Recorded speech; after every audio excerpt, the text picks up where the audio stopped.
रवींद्र वस्त्रनिकेतन सलगरे यांचे Ravindra mini store आपल्या सेवेत. खास दिवाळी निमित्त सर्व मिनी स्टोअरमध्ये 50% डिस्काउंट तसेच भरपूर व्हरायटीची धूम. आजच जवळच्या रवींद्र मिनी स्टोअरला भेट द्या. तोच दर तीच सेवा. रवींद्र मिनी स्टोअरचा माल कोणत्याही शाखेमध्ये चेंज करू शकता.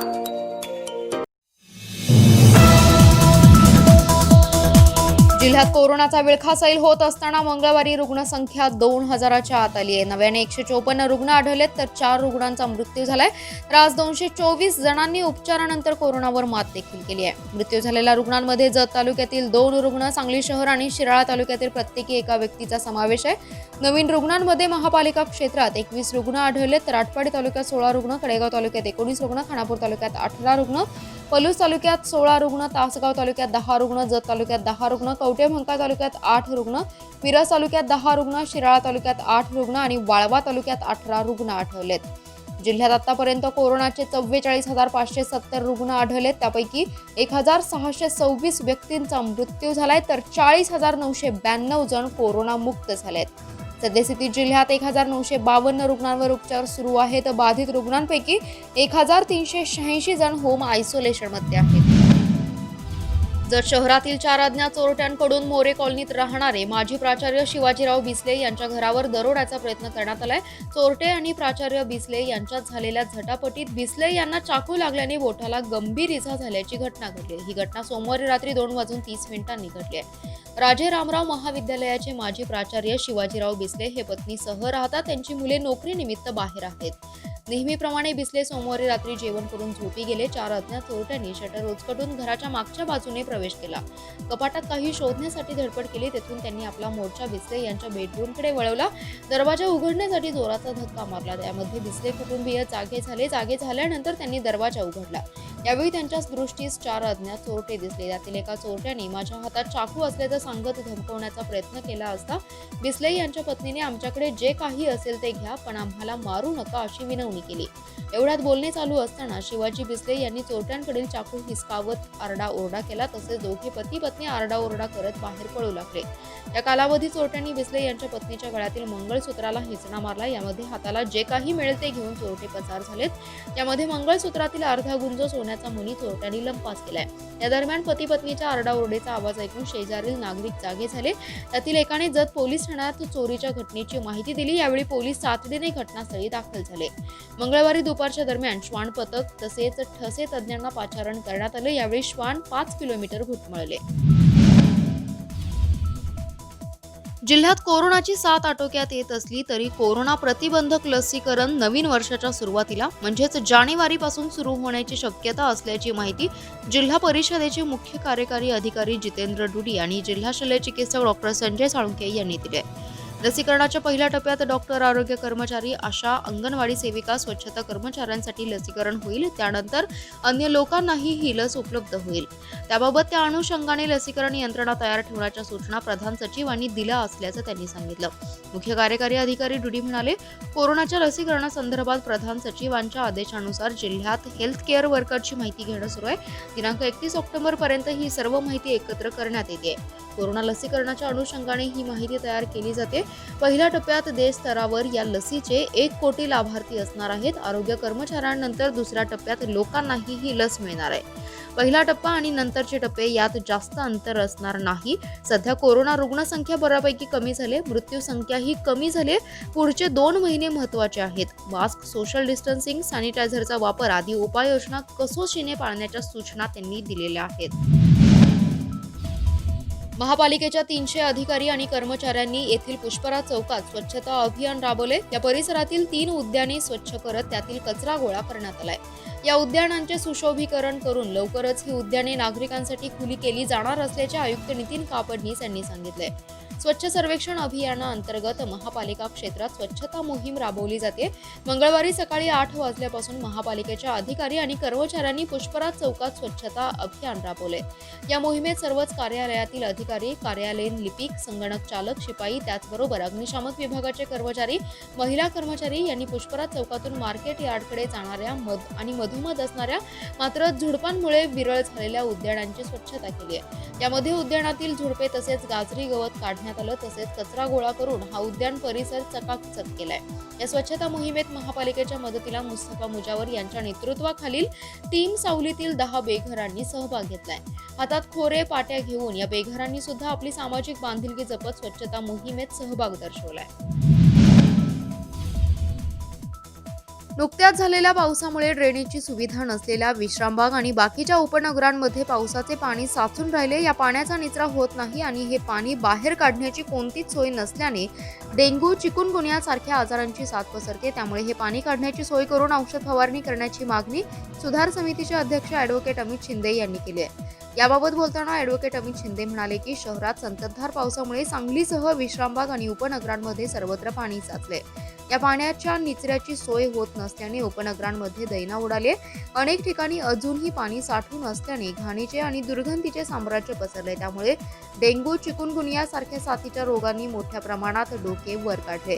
साचलेल्या पाण्याबद्दल आणि त्यामुळे निर्माण झालेल्या डासांच्या उच्छादांबद्दल नागरिकांच्या तक्रारींमुळे आम्ही पाहणी करून साचलेलं पाणी काढण्यासाठी उपाययोजना केल्या. परंतु हे पाणी इतक्या मोठ्या प्रमाणात आहे की ते काढण्यासाठी संपूर्ण यंत्रणेने लक्ष घालणं आवश्यक आहे. त्यामुळे महापालिकेने या प्रश्नाकडे गांभीर्याने पाहून उपाययोजना करून साचलेलं पाणी काढून तात्काळ औषध फवारणी करावी, अशी मागणी महापालिका आयुक्त नितीन कापडनीस यांच्याकडे करण्यात आली आहे. मुंबईत लोकल रेल्वे सेवा बंद असल्यामुळे बेस्टच्या मदतीसाठी जिल्ह्यातून गेलेल्या 109 एसटी चालक वाहकांना कोरोनाची बाधा झाल्याचं स्पष्ट झालंय. 425 पैकी 109 कर्मचारी परतल्यानंतर ते बाधित असल्याचा अहवाल आलाय. त्यामुळे संबंधित कर्मचारी आणि कुटुंबियांची धास्ती वाढली आहे. पहिली बॅच परतल्यानंतर दुसरी 425 ची बॅच मुंबईला रवाना झाली असून ऐन सणासुदीच्या काळात जिल्ह्यात रुग्णसंख्या वाढण्याचा धोका निर्माण झालाय. एसटीच्या काही अधिकाऱ्यांच्या मनमानी कारभारामुळे कर्मचारी वर्गातून संताप व्यक्त होतोय. मुंबई महापालिकेच्या बेस्ट सेवेला मदत करण्यासाठी जिल्ह्यातून 2 आठवड्यांपूर्वी 200 चालक आणि 200 वाहक आणि इतर 25 कर्मचारी अशी 425 जणांची बॅच गेली होती. यामध्ये काही कर्मचाऱ्यांना कोरोनाची लक्षणे असताना देखील त्यांना कारवाईची भीती दाखवून मुंबईला पाठवले. कवठेमहांकाळ आगारातील 2 कर्मचाऱ्यांचा अहवाल प्रलंबित असताना देखील त्यांना पाठवलं गेलं. तिथे गेल्यानंतर ते बाधित असल्याचा अहवाल प्राप्त झाला. मुंबईत गेलेल्या कर्मचाऱ्यांना जेवण, राहणे, आंघोळीपासून सर्वच गोष्टींचा त्रास झालाय. तसेच बसेस देखील निर्जंतुकीकरण केल्या जात नाहीत. मदतीसाठी गेलेल्या कर्मचाऱ्यांना तेथील नागरिकांकडून विचित्र वागणूक मिळाली. 2 दिवसांपूर्वी मुंबईला गेलेले 425 कर्मचारी जिल्ह्यात परतलेत. तिथे अनेकांना कोरोनाची लागण झाली.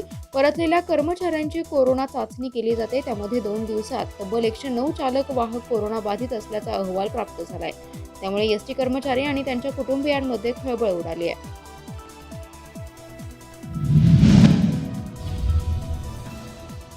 मिरज-म्हैसाळ रोडवरील उड्डाणपुलाजवळ मोटारसायकल आणि कर्नाटक राज्याच्या एसटीचा अपघात होऊन यामध्ये मोटारसायकल चालक अमित चोखाराम कांबळे याचा जागीच मृत्यू झालाय.